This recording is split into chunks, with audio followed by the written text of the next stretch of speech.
is 1920's Wineville Chicken Coop Murders.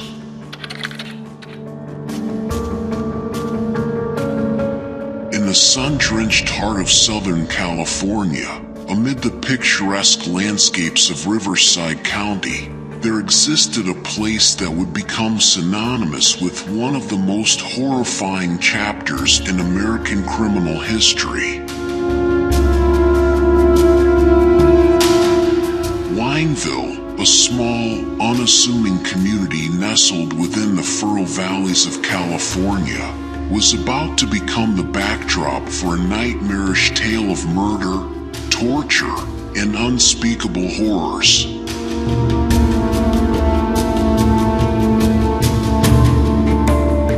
This is the story of the Wineville Chicken Coop Murders. The 1920s was a decade of promise and prosperity for many Americans. The Great War had ended, and the nation was witnessing an economic boom, with industries expanding, cities growing, and fortunes being made. California, in particular, had become a symbol of opportunity and a magnet for those seeking a better life. The Golden State was living up to its name.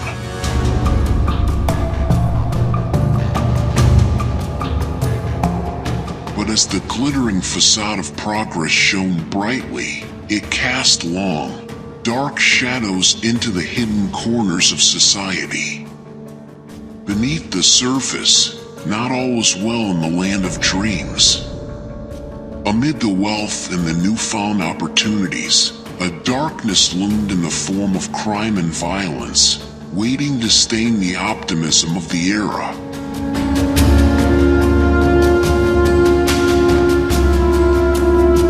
In Wineville, a remote and rural region surrounded by lush citrus groves, one could find the Northcott Ranch. The ranch, perched on the outskirts of the tiny settlement, was far from the idyllic image of the American homestead. Instead, it concealed a sinister secret that would send shivers down the spine of those who uncovered it.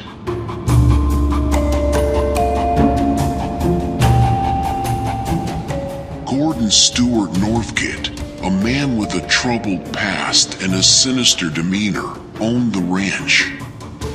Born in Canada in 1906, he had migrated to the United States with his parents in the early 1920s.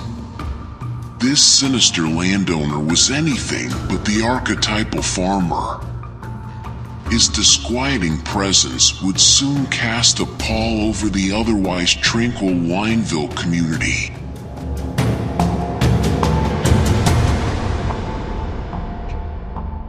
Gordon's early years were marked by instability and familial turmoil, planting the seeds of darkness that would later bloom into tragedy. As a young man, he had a penchant for manipulation and a disturbing fascination with young boys. The toxic brew of his past, characterized by a strained relationship with his parents, turned him into the monster he would become.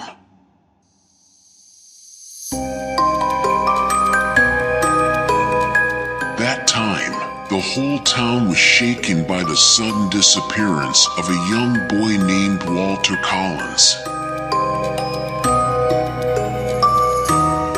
Christine Collins, his anxious and grieving mother, initiated a frantic search for her beloved son, leading her to the Northcott Ranch in a web of terror she could not have fathomed.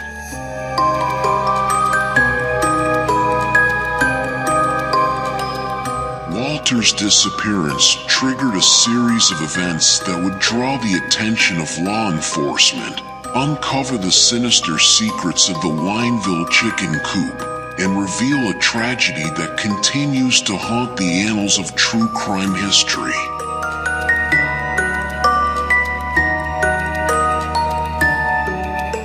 As the search for Walter Collins intensified, Christine Collins pressed the local authorities for answers. Her unwavering determination to find her son drew the attention of the Los Angeles Police Department.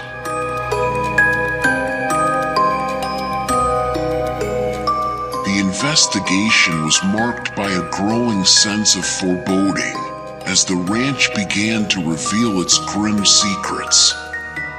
Law enforcement officials soon discovered that the benign-sounding Wineville Chicken Coop was a facade concealing a gruesome reality.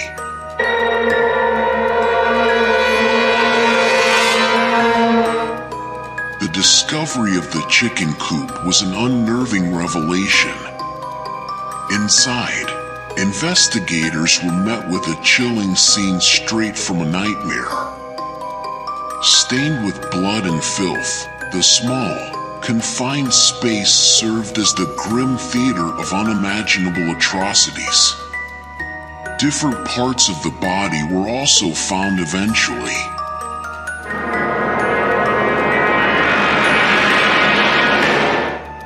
The chicken coop, which was meant for raising poultry, had been transformed into a chamber of horrors.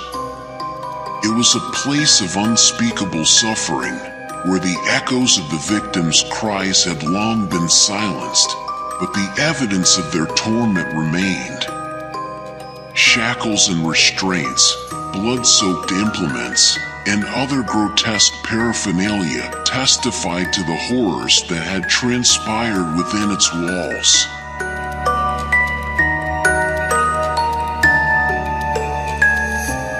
The depths of the Gordons' depravity began to emerge as investigators uncovered evidence of multiple victims. The victims, most of them young boys, had been subjected to torture, sexual abuse, and ultimately murder. Their remains, buried in shallow graves around the ranch, told a horrifying tale.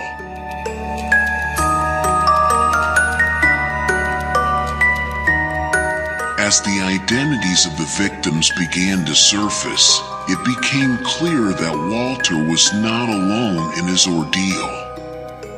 The discovery of human remains on the ranch and the retrieval of belongings belonging to other missing children only deepened the sense of dread surrounding the case.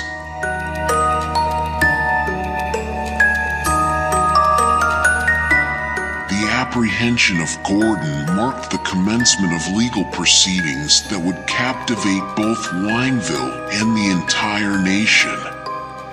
The accusations against him, which included the abduction, maltreatment, and taking of the lives of young boys, set the stage for a trial that held the power to decide his fate.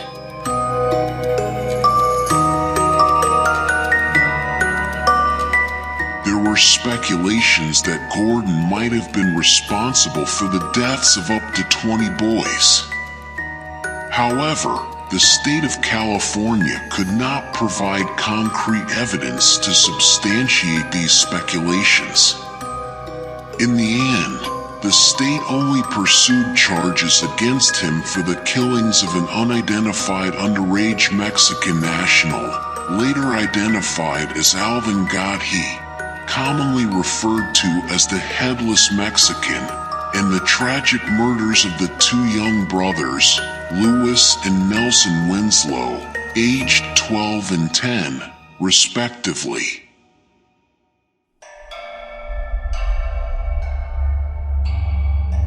In 1926, 13-year-old Sanford Clark was brought by his then 19-year-old Uncle Gordon to his home with the permission of his mother and reluctant father. Gordon took Sanford to a ranch in Wineville, California, where he regularly sexually abused the boy until August 1928, when the police took Sanford into custody after his 19-year-old sister Jessie Clark informed them of the situation.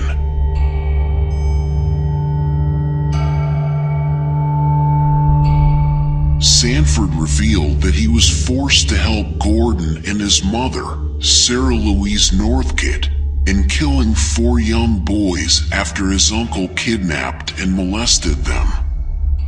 He also told the police where the bodies had initially been buried in the Northcott property, and this revelation was confirmed by the policeman who checked the spot.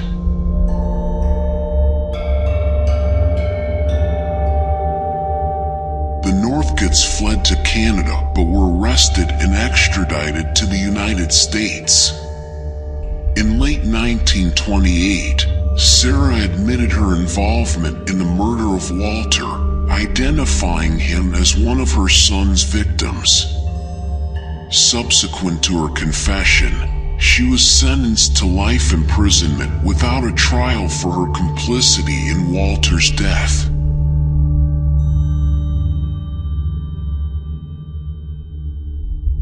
Meanwhile, the authorities opted not to prosecute Gordon for Walter's murder and instead brought him to trial for the murders of 3 other young boys, substantiated by forensic evidence. On February 13, 1929, he received a guilty verdict for all 3 murders and was condemned to the death penalty.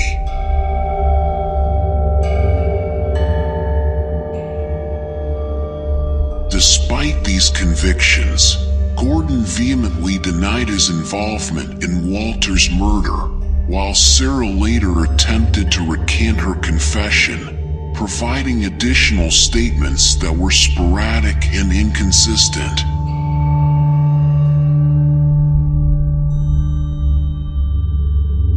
As weeks turned into months, Gordon met his fate at San Quentin State Prison, where he was executed by hanging on October 2nd, 1930. It was reported that the rope initially failed to serve its purpose, leading to a prolonged and agonizing 13 minutes before the 23-year-old succumbed to death by strangulation.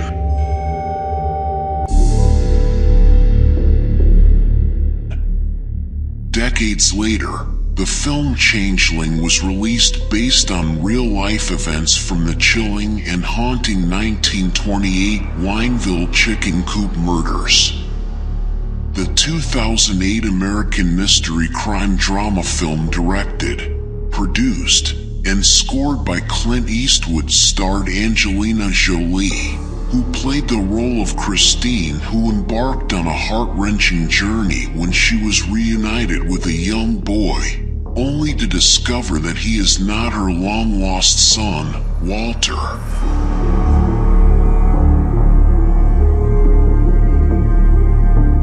The film featured a scene from 1935, when a surprising turn of events unfolded as David Clay, one of the boys previously believed to have met a tragic fate, was discovered alive in Hesperia, California.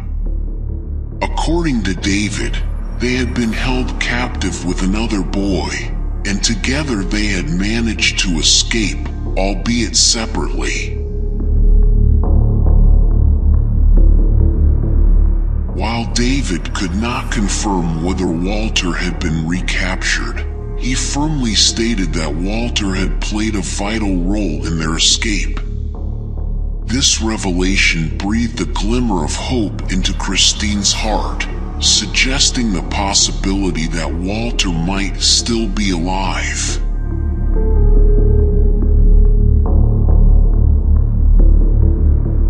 It was reported that Christine never stopped searching for Walter until she faced her demise in 1964 at the age of 75. Meanwhile, it is believed that Wineville altered its name to Mira Loma in an attempt to distance itself from the notoriety associated with the murders. To this day, nearly a century later, the horrors of the Wineville Chicken Coop Murders got a profound and lasting impact on the small community of Wineville. The case served as a reminder of the potential for evil in even the most unassuming places. It was a cautionary tale that emphasized the importance of vigilance and community, even in the face of darkness.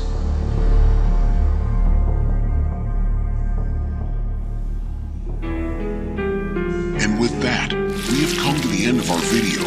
Please don't forget to hit like, subscribe, and click that notification bell. This is Ben saying, see you next time.